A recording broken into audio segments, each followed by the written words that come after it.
दोस्तों, स्वागत है मेरे YouTube चैनल पर। चलिए शुरू करते हैं। गीता के अनुसार बुरे वक्त में हर इंसान को करने चाहिए ये दो काम। भगवान श्री कृष्ण गीता के 9वें अध्याय के 22वें श्लोक में कहा है कि जो मनुष्य मेरे पर मन लगाते हैं, मेरा ध्यान करते हैं, मैं उनको वो प्रदान करता हूँ जो उनके पास नहीं है। साथ ही जो उनके पास है मैं उनकी रक्षा भी करता हूँ। प्रत्येक व्यक्ति के जीवन में अच्छे और बुरे समय आते हैं। अच्छे समय की तो चर्चा सब लोग करते हैं, लेकिन बुरे समय के बारे में प्रायः सभी चर्चा करते हैं। अक्सर लोग कहते हैं कि मेरा समय बहुत खराब चल रहा है, समझ नहीं आ रहा कि क्या किया जाए, कैसे अपने बुरे समय को अच्छे समय बदलूं। लेकिन सच तो ये है कि दो चीजें ऐसी हैं जिसे बुरे समय में करने चाहिए। भगवान श्री कृष्ण ने गीता में बुरे समय के लिए क्या कहा है, इसे आज हम जानेंगे। आगे हम इसे एक कहानी के माध्यम से जानते हैं। एक बहुत ही गरीब किसान था।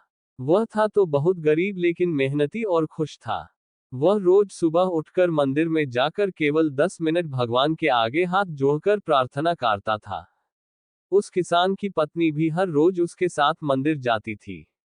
प्रार्थना करके वह सारा दिन अपने खेतों में काम करता। उसका जीवन बहुत अच्छा चल रहा था।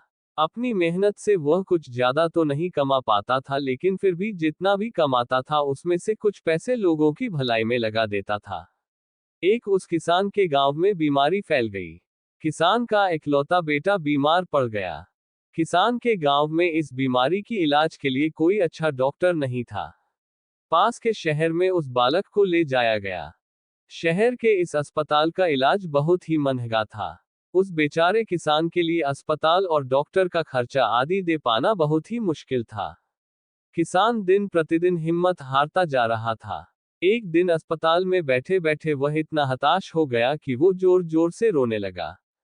साथ ही कहने लगा, पता नहीं किस चीज का बदला भगवान मुझसे ले रहे हैं। कभी वह खुद को कोसता तो कभी भगवान को, लेकिन किसान की पत्नी को भगवान पर अटूट विश्वास था। लेकिन किसान को आशा की कोई किरण नजर नहीं आ रही थी। अस्पताल के कुछ दूरी पर ही मंदिर था। किसान की पत्नी हर रोज उस मंदिर में प्रार्थना करने जाती थी। लेकिन किसान का मन प्रार्थना करने का नहीं करता था। डॉक्टर ने उस किसान से कहा, बच्चे के इलाज के लिए 10,000 रुपए की आवश्यकता है। पर किसान के लिए इतनी बड़ी रकम इकट्ठा कर पाना मुश्किल था। किसान की पत्नी अब भी मंदिर जाती थी। वह भगवान के आगे हाथ जोड़कर प्रार्थना करती कि उसका पुत्र ठीक हो जाए। एक दिन मंदिर में एक सेठ आया। उसने किसान की पत्नी को कहा कि उसने किसान की बात उस दिन अस्पताल में सुनी थी। सेठ को बातों ही बातों में पता चला कि किसान को 10,000 रुपए की जरूरत है। इस पर सेठ ने अपनी जेब से 10,000 निकाल कर देते हुए बोला कि उसके पास इतने रुपए ही है। साथ ही सेठ ने कागज पर अपना पता लिखते हुए कहा, अगर उनको और पैसों की आवश्यकता हो तो वे बेहिचक मांग ले। महिला ने उत्तर दिया, इस कागज की कोई आवश्यकता नहीं है। वो जानती है कि ये पैसे उसको किसने भेजवाए हैं। जिसने उसे ये पैसे दिए हैं वह परमात्मा उसका हमेशा ख्याल रखेंगे। इस कहते हैं अटूट विश्वास। ये सबसे जरूरी चीज है जिसे हम अक्सर खो देते हैं। भगवान श्री कृष्ण गीता के 9वें अध्याय के 22वें श्लोक में कहा है कि जो मनुष्य मेरे पर मन लगाते हैं, मेरा ध्यान करते हैं, मैं उनको वो प्रदान करता हूँ जो उनके पास नहीं है। साथ ही जो उनके पास है मैं उनकी रक्षा भी करता हूँ। इसलिए यह बहुत जरूरी है कि हम अपने बुरे वक्त में परमात्मा पर भरोसा रखें। इसके अलावा गीता के दूसरे अध्याय के 14वें श्लोक में कहा है कि सुख और दुख का भाव इंद्रियों से निकलता है।